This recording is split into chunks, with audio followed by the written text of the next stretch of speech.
Here's how to find the date that your Breville dual boiler or Oracle coffee machine was manufactured.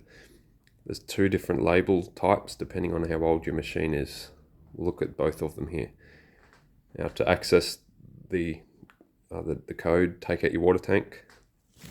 This is the old type. The first four numbers, year and week, 2012, 44th week. Now on the new type, your label will look like this. There'll be a bunch of letters at the start. And once you finish the letters, you'll come to four numbers.